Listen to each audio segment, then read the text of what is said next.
ఆర్థిక సామాజిక విభిన్న రంగాల్లో వెలను సామాజిక వర్గానికి ప్రాధాన్యత కల్పించాలని ఆంధ్రప్రదేశ్ వెలమ సంక్షేమ సంఘ రాష్ట్ర అధ్యక్షులు లగుడు గోవిందరావు రాష్ట్ర ప్రభుత్వానికి విజ్ఞప్తి చేశారు. ఈ మేరకు ఆదివారం విశాఖ నగరంలోని డాబా గార్డెన్స్ ప్రెస్ క్లబ్ ఏర్పాటు చేసిన మీడియా సమావేశంలో ఆయన మాట్లాడుతూ త్వరలో భర్తీ జరగనున్న నామినేటెడ్ టెస్ట్ పోస్టుల్లో వెలలకు అధిక ప్రాధాన్యత కల్పించాలని డిమాండ్ చేశారు. ఎంతో కాలంగా వెలవులు వెనుకబడి ఉన్నారని ఆవేదన వ్యక్తం చేశారు. దశాబ్దాలుగా వెలమ సామాజిక వర్గానికి బీసీడీ జాబితా నుంచి బీసీఏ జాబితాలో చేర్చాలని ఉద్యమాలు పోరాటాలు జరుగుతున్నాయన్నారు. అయినా సరే ఇంతవరకు బీసీఏలో చేర్చలేదని మండిపడ్డారు. ఆంధ్రప్రదేశ్ వెలమ సంక్షేమ సంఘం ఆధ్వర్యంలో నేడు విశాఖపట్నం డాబా గార్డెన్ విజయ్ ప్రెస్ క్లబ్ వేదిక వెలమ ఆత్మగౌరవ సమావేశం ఏర్పాటు చేయడం జరిగింది.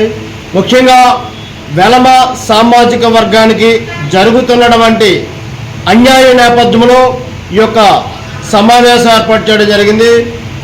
ఆంధ్రప్రదేశ్ రాష్ట్రంలో అత్యధిక జనాభా కలిగినటువంటి వెలమ సామాజిక వర్గానికి ఆర్థిక సామాజిక విభిన్న రంగాల్లో పూర్తిగా అన్యాయం జరుగుతుంది. కాబట్టి రానున్నటువంటి నామినేటెడ్ పోస్టుల భర్తీ విషయంలో వెలమ సామాజిక వర్గానికి తగిన ప్రాధాన్యత కూటమి ప్రభుత్వం ఇవ్వాలని, మరి అదేవిధంగా దశాబ్దాలుగా ఎన్నో ఏళ్ళగా ఎన్నో సంవత్సరాలుగా వ్యవసాయ ఆధారిత కుటుంబమైనటువంటి వెలమ సామాజిక వర్గాన్ని బీసీడీ జాబితా నుంచి బీసీఏ జాబితాలో మార్చాలని చెప్పేసి కూడా ఎన్నో పోరాటాలు ఎన్నో ఉద్యమాలు కూడా చేయడం జరిగింది. కాబట్టి ఈ నేపథ్యంలో బీసీఏ జాబితాలో కూడా మార్చాలని చెప్పేసి కూడా డిమాండ్ చేస్తున్నాం.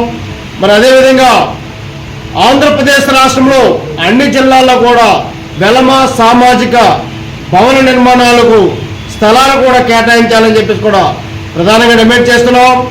వెలమ నిరుద్యోగులకు ఉద్యోగ ఉపాధి అవకాశాలు కూడా కల్పించాలని, మరి ప్రధానంగా గొరిపోటు బుచ్చప్పారావు గారు స్వతంత్ర ఉద్యమకారులు, ఆయన యొక్క నామకరణాన్ని తాటిపూడి రిజర్వాయర్ గత ప్రభుత్వం పెట్టడం జరిగింది.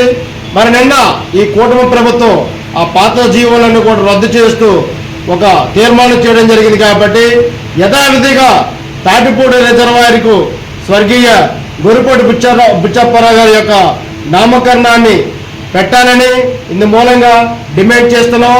మా యొక్క డిమాండ్ను నెరవేర్చడం వల్ల ఆంధ్రప్రదేశ్ రాష్ట్ర ముఖ్యమంత్రి కార్యాలయం కూడా ముట్టడిస్తామని ఇందు మూలంగా హెచ్చరిస్తున్నాం.